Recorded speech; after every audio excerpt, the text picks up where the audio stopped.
Alors, bonjour. Voilà, comme promis, je vous publie une vidéo sur le rendez-vous que j'ai eu avec la juriste au commissariat. Donc, ce rendez-vous, il a été quelque part positif pour moi, car j'ai appris des choses, et donc ce que j'ai appris, je vais vous le communiquer.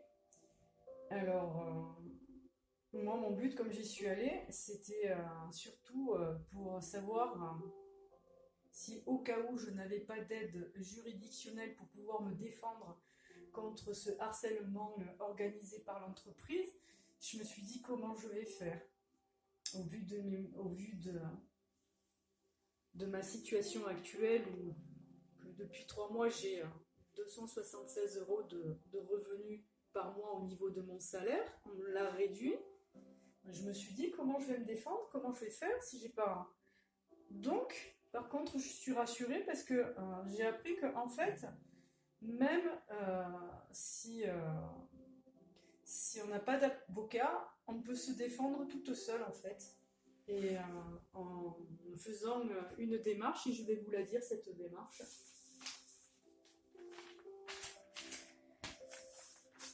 Cette démarche, en fait, il suffit juste d'aller sur Google et d'aller sur le site de service public et de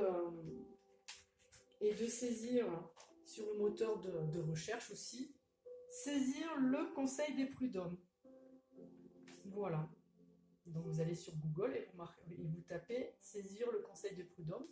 Et là, vous allez avoir la page du site où vous allez pouvoir de deux manières saisir le Conseil des prud'hommes. Soit vous remplissez un formulaire qui est directement accessible et vous le remplissez, soit vous faites une lettre manuscrite, tout simplement.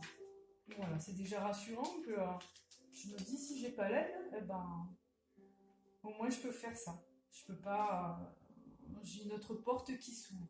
Donc moi c'est ce que je veux faire si je n'ai pas d'aide. Après, la juriste, elle en a profité aussi pour un petit peu regarder mes documents et ma situation. Et elle a, dans un premier temps, visualisé la main courante que j'ai faite au commissariat. Parce que sur cette main courante, c'est très simple. Je résume de façon synthétique ce qui m'arrive en fait. Voilà. Donc elle a eu un aperçu de ma situation. Après, je lui ai aussi expliqué toutes les démarches que j'ai faites. J'en ai fait pas mal, hein, comme vous avez pu le voir.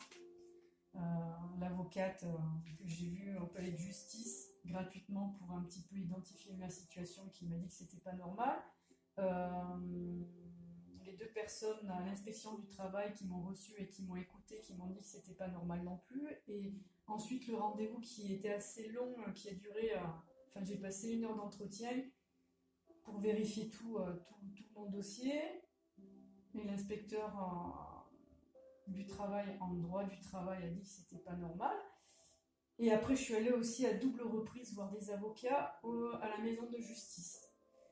Et j'ai déposé mon dossier d'aide juridictionnelle. Après, elle a regardé un petit peu, elle m'a dit, au vu de ma situation, elle pense, elle m'a dit, elle n'en est pas sûre, mais qu'au vu des éléments, elle a regardé ma feuille d'impôt sur le revenu, et je vais vous donner les chiffres. Elle m'a dit que pour une personne qui est seule, en fait, le chiffre c'est... Alors le chiffre... Il est où ce chiffre? Voilà, le chiffre, c'est 12 862 euros. Voilà, c'est le plafond pour avoir droit à l'aide juridictionnelle. Moi, je vais vous dire toute la vérité, je suis à 12 593 euros hein, de revenus imposables. Et en plus, je suis pas seule. Je suis avec ma fille quand même. Donc voilà. Donc après, elle m'a dit aussi que comme j'avais donné tous les éléments détaillés à ChatGPT qui m'avait dit que j'aurais 80% de chance d'avoir l'aide, elle m'a dit quand même. Mais moi quand même, j'ai préféré me dire, oula, si jamais je fais partie des 20%, il faut pas que que je reste sans rien faire, il faut que j'agisse. Donc je me suis dit, je vais me battre, même seule, même sans avocat, je vais le faire. Alors peut-être, je sais pas ce qui va m'arriver, mais j'ai ce besoin viscéral de ne pas me laisser écraser. Quand je vois une situation qui est complètement injuste, qui est même vue par les avocats, par tout le monde, et je veux me défendre en fait. C'est pas parce qu'on me donne pas l'aide juridictionnelle que je vais pas me défendre. Je vais faire tout ce qui est en mon pouvoir jusqu'au bout en fait. Voilà, je vous partage mon petit vécu, et je vais vous dire aussi qu'elle m'a dit exactement la même chose qu'un inspecteur du travail, qu'il y avait deux solutions: soit on portait plainte contre l'entreprise, et là c'est du domaine du pénal, donc il va y avoir un contrôle judiciaire dans l'entreprise, ou passer au prud'homme. Voilà, donc on m'avait dit que les prud'hommes c'est plus rapide, et le pénal c'est beaucoup plus long. Voilà, donc je verrai ce que je fais et je vous tiendrai au courant. Et merci de m'avoir écouté, et un petit pouce pour moi essayer de m'encourager à continuer dans ma bataille en fait. Parce que c'est pas facile, je vous assure, des fois c'est pas facile. Mais je vous partage tout. À bientôt.